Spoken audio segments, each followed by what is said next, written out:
Hi hello నమస్తే అండి, బాగున్నారా? మళ్ళీ కొత్త వీడియోతో వచ్చేసాను. చాలా రోజులు అవుతుందండి లాంగ్ వీడియో పెట్టి. ఇది సమ్మర్ టైం కదండి, మేము మజ్జిగ మిరపకాయలు పెట్టాము. 1 కేజీ మజ్జిగ మిరపకాయలు.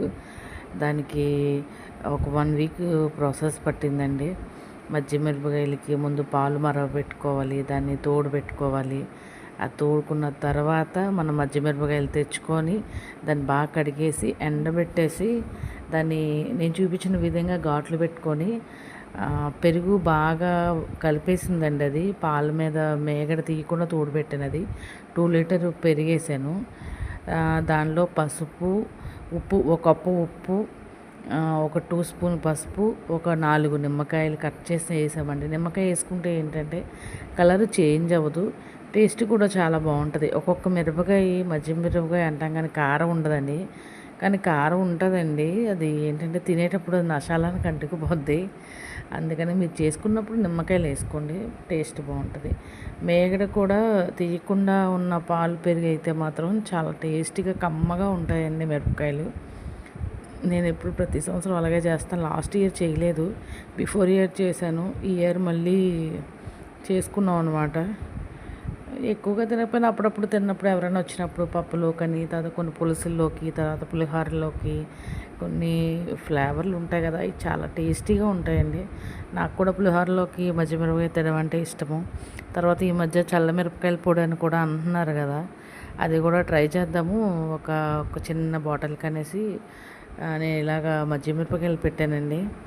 నేనైతే ఎప్పుడు తినలేదు కానీ బాగుంటుందని అంటారు. ట్రై చేద్దాం ఈసారి ఎలా వస్తుందో. అదేదో మనం ఓన్గా చేసుకున్నది అయితే ఇంకా టేస్టీగా ఉంటుంది కదా అని నేను ట్రై చేశాను. అవి చాలా టైం పట్టిందండి. మిరపకాయలన్నీ కట్ చేసుకొని మజ్జిగ చేసుకొని తర్వాత అవన్నీ కలిపి ఒక 3 days నానిన తర్వాత బాగా ఊరాలన్నమాట. బాగా ఊరాలి మజ్జిగలోనే.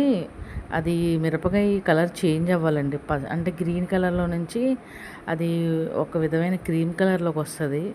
అప్పుడు దాన్ని మనం 3 days పోయిన తర్వాత ఎండబెట్టుకోవాలండి. అది కూడా బాగా ఎండ వచ్చినప్పుడు బాగా ఎండబెట్టాము అది. మళ్ళీ సాయంత్రం చేసి తీసి మజ్జిగలో మళ్ళీ వేసేవాళ్ళవి. అలా ఒక 3 days 2 days చేసాము. కానీ టేస్ట్ మాత్రం సూపర్ వచ్చిందండి. ఇంకా అలాగే నా వీడియోలు చూస్తున్నా కానీ చాలామంది లైక్, షేర్, సబ్స్క్రైబ్ చేసుకోవట్లేదు. ఈ వీడియోలు అందరూ చేసుకునేవే, ఇవన్నీ వీడియోలు అందరూ వీడియోలు అన్నీ చూపిస్తున్నవే. కానీ ఏంటంటే ఎవరి ఇంట్రెస్ట్ వాళ్ళది. అందరూ డబ్బుల కోసమే చేయరండి. కొందరు వాళ్ళకి వచ్చిన దానికి ఎవరైనా వేరే వాళ్ళు తెలియని నేర్చుకుంటారని కూడా చేస్తారు. మేము కూడా అంతే. కానీ ఏంటంటే మీరు ఇచ్చే లైక్, షేర్ వల్ల, అదేంటంటే సబ్స్క్రైబ్ వల్ల ఇంకో 10 మంది చూస్తారనేసి మేము చేస్తూ ఉంటాము. అదొకటి. నాది 95 వీడియోస్ ఎన్ని అయినాయి, షార్ట్ వీడియోస్ కూడా. దానికి కూడా అసలు సబ్స్క్రైబర్స్ పెరగట్లేదండి. ఏం చేయాలో ఏంటో అర్థం కావట్లేదు. కానీ ఇంకా పోనీలే అలా చేద్దామని ఊరుకున్నాను. మా పాప 3 days పోయిన తర్వాత మేడ మీద క్లాత్ వేసి ఆ క్లాత్ మీద మొత్తం మజ్జిగ మిరపకాయలు అన్నీ కూడా అసలు తడేం లేకుండా జాగ్రత్తగా ఎండబెట్టిందండి. 3 days అలాగే చేసింది. మార్నింగ్ ఎండబెట్టడం, మళ్ళీ మజ్జిగలో వేయడం 2 days చేసి, ఇక 3rd day మజ్జిగ అంతా తీసేసి అది ఆరబెట్టి దాన్ని ఎండబెట్టేసిందండి. ఎండబెట్టిన తర్వాత మేము 5th day రోజు అవన్నీ చూసాం, బాగా ఎండిపోయినాయి. అప్పుడు నూనెలో వేసుకొని, బాగా మరిగిన నూనెలో వేసుకొని తిన్నాము. చాలా బాగున్నాయండి టేస్ట్. మీరు కూడా ట్రై చేయండి. సమ్మర్ టైంలో